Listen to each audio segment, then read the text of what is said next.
Hey everybody, how's it going? It is Matt and it is Maniac Monday. Yes, yes, yes, folks. It's hard to believe the weekend is already over and it is already the beginning of the week. I hope that each and every one of you had a fantastic weekend on top of it. Hopefully you got to binge watch some series, watch some good movies, or do whatever it is that makes you happy. Hopefully the weather was cooperative. I know here in Iowa where I live it snowed a lot and it's still continuing to snow, but that's okay. It is winter time, so I'm used to it. But either way, it sucks. And then also on top of that, I do hope that each and every one of you are having a great morning, evening, dawn, day, or dusk because life is too short. Please do like, share, and subscribe. I love seeing each and every one of you every Monday through Friday, permitting my schedule, and then of course major holidays. And then also do me a really huge favor and check out the information in the description box for more information on the daily film, such as your brief synopsis, your starring cast, director, MPAA rating if there is one that exists, the runtime of the cut I am watching, along with some trivia, and then either a link for either a trailer or a scene from the movie itself. So there is just a little bit extra information in there for you guys to get a bigger taste of the daily film, and it'll help you decide on if you wish to track down a copy and watch it or not. Which today's, I believe, is still very, very, very, very, very much available. I don't see why this one would ever go out of print. It has enough, I guess I would say, cult following to keep it in print, and the fact that it only cost like $5,000 to make this movie. So it was dirt cheap, and it really, really shows because yeah, it was made in South America. It is none other than Snuff, and this was made by Roberta and Michael Finlay, who they did the movie Slaughter, which is the beginning part of this movie, which is a very interesting segment, and then it moves on into the coup de grace at the very end, which is not very good. The snuff scene is just absolutely garbage. You can tell it's fake from beginning to end, and if anybody ever fell for that, they are a fool. Even with a really bad third generation, fourth generation VHS, I think it still would look extremely fake. There's too many things that happen that it's just like, no. But either way, I'm not going to get to that just yet. I want to talk about this release first. This one is the special edition from Blue Underground that obviously comes in the red case.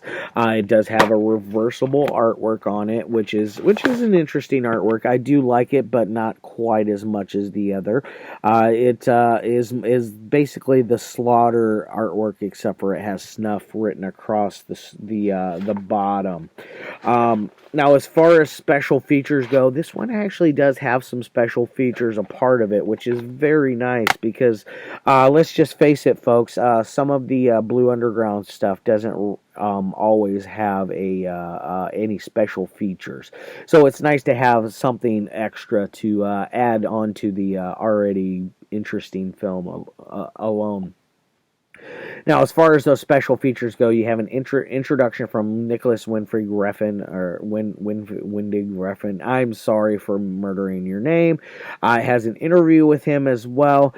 There is a interview with one of the producers, and then there is a nice little interview on there with a guy named Bill Kelly, who is a FBI was an FBI man that went after indecency acts, basically pornography that existed at the time, and he talks about how there was rumors of things of snuff films existing.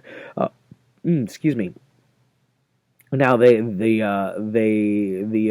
search for this alleged snuff films that existed back then always came up.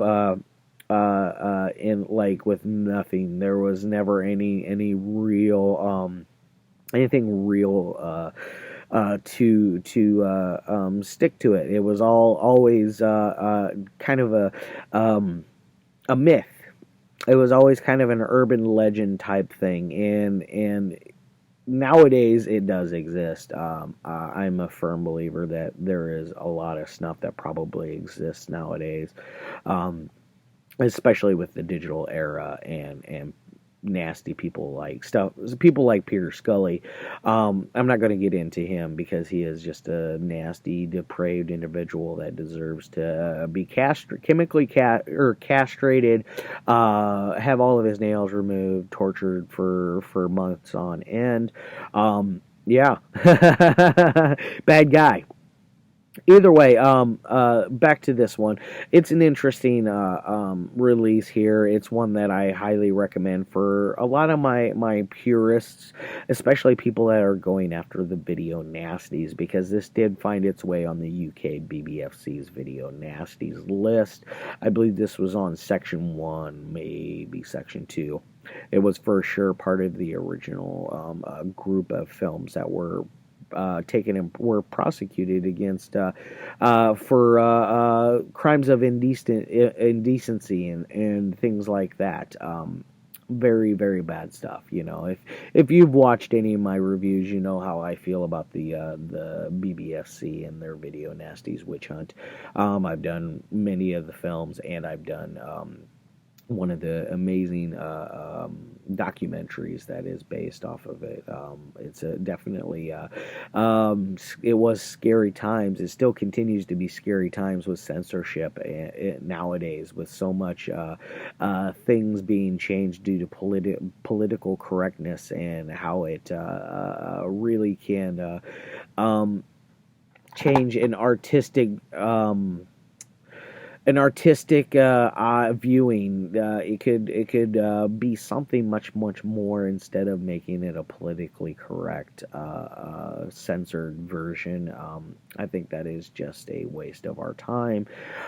It's modern day book burning. That's all that is, and it should not exist. Now that I got all that out of the way, what exactly is this movie about? Well, it's two different movies piled into one. The first movie being is a movie that was called Slaughter, that was made by Roberta and Michael Finlay, about down in South America, where life is cheap. They essentially made this like Charles Manson biker girl-esque type of slasher thriller type movie. More of a melodrama, in my opinion, because there's a lot of dramatics that is going on in it.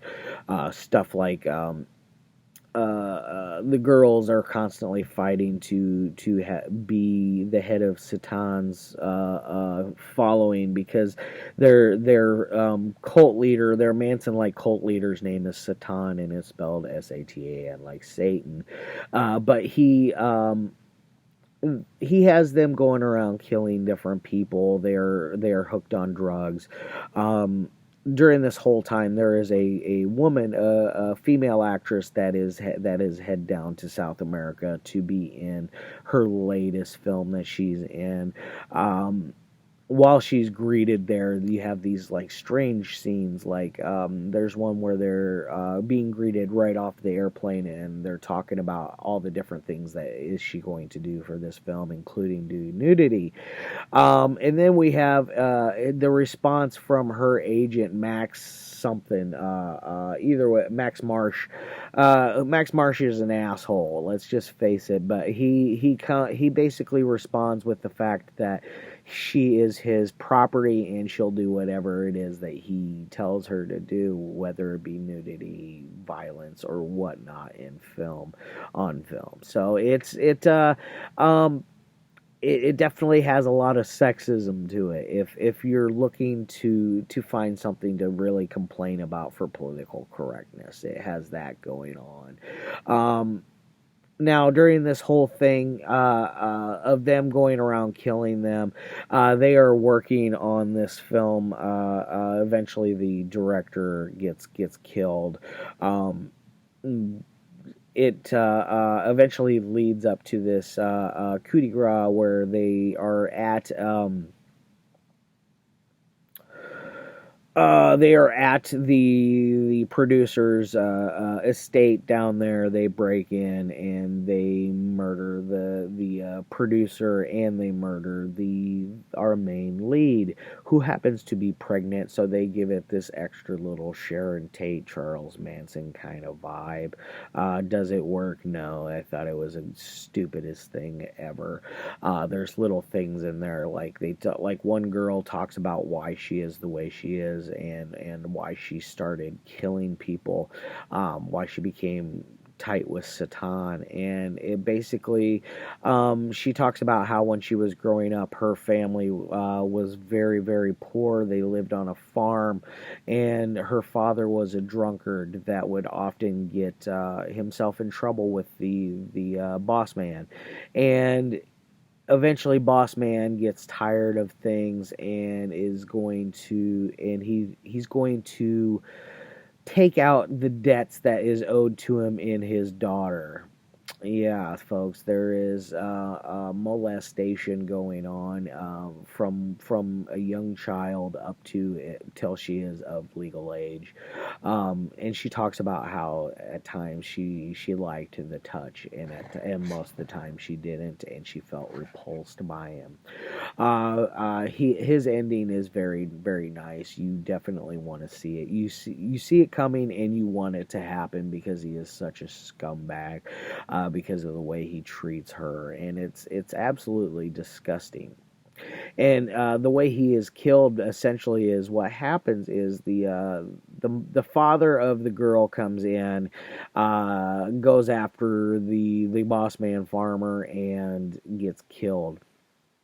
The boss man eventually the next day is followed into the woods or the jungle or whatever it was. I think she says jungle in the movie, but either way, follows him into a wooded area and kills him. You don't really see anything. It's mostly done throughout. It's something that you have to think. It's visual, like visually in your brain. It's you have to use your you have to use a lot of thinking about it. You gotta. It's very, very hard to watch if you don't have the ability to really have an open mind to different things and aspects of life. It's I don't even know where I'm going with this because this movie sucks, to be quite honest. The first 70 minutes of the movie is basically that of this satanic cult going around killing people, torturing themselves. One girl gets her feet chopped up, or sliced up, and it's just stupid from beginning to end. I only recommend this for my connoisseurs of video nasties and my connoisseurs of 70s, 80s cinema that pushed the boundaries for its time. Because that, it did push the boundaries, I will admit that. Especially with the final sequence, which was only like 7, 8, 9 minutes long, something like that. Which basically you're led into the final scene of the Slaughter movie. Our main actress is stabbed in her belly because she's pregnant. Cut scene. Now you have a behind the scenes look of not only the actor and the actresses that are involved in the scene, but you also are getting to see the set, the crew members, different people that are part of the film that made it. And essentially, what happens is this main guy, I'm guessing, is the director. Gets a little handsy with the girl, and he's like, "Hey baby, that really turned me on. Why don't we go over and get turned on?" And they start making out, and the film crew comes over and is starting to film it. She freaks out, like most people would if they found out somebody was filming them having sex when they weren't wanting to be filmed. But in turn they start beating her, like they slice her arm up, they cut her hand off, they cut a finger off, which the finger cracked me up when they cut the finger off. It's like it's either the ring, I think it was the ring finger. Either way, you could see that the finger was bent back underneath the hand to where the prosthetic was put on the end. It was so hokey and bad looking. When they chop off her hand, the hand continues to like move and pulsate, and it's like no, there's no blood flow due to the heart, no blood flow because it's not connected to the heart and the arteries anymore, so it's not going to be able to constrict. The muscles aren't going to. Even I imagine it'll close a little bit, but other than that, it's not going to twitch and move around like what they did there. Eventually, they move on to where they go to disembowel her, and he pulls her heart out of her tummy. How does that happen? I don't know, but it is still beating. He in turn pulls out her intestines and is like shaking them, and cut. End of scene, end of movie. Yes, that is what you got in the movie Snuff. Shit. Pure shit. As far as ratings go on a technical side, it's a 1. This thing's a nightmare. The editing is so piss poor. There's a reason why both Michael, or is it Michael? Yeah, Michael and Roberta Finlay did not want this released. They realized after they made Slaughter that it was going to be it was a terrible, terrible film, and they did not want it released. Up comes our director and producer to come over and buy the rights for it, and they come up with the movie Snuff. Yeah, it's crap. The acting's bad. The story's bad. Even the final sequence with the Snuff scene is bad. Everything about this movie is bad. It is all hype. The artwork is the best thing about this movie, in my opinion. The ending sequence is not worth the 70 minutes to get to the last 10 minutes. I'm sorry. This movie runs at an hour and 20 minutes, and that hour and 10 minutes is rough to get through. And now, one thing that doesn't make me laugh is none of the cast is listed. So even on IMDb, they don't list them. Online, they don't list them. I do find that quite hilarious because when they usually try to do that, they try to pull off they're really dead, they're really dead bullshit. Yeah, no. So now, as far as the entertainment side goes, this thing's a 2 out of 5. This is like a 3 out of 10 kind of movie. It could be a whole hell of a lot better. It can't get much worse because it's already really bad, incoherent piece of film right here. It's a lump of shit. All right, guys. Love your faces. I'm going to get the hell out of here. Not 100% on what all I have lined up for you this week, but I definitely have some goodies coming in. Got a weird Jess Franco coming up. Another one. It's another one from Blue Underground. I'll probably do that one tomorrow. But other than that, yeah, it's going to be a fun week. Love your faces, guys.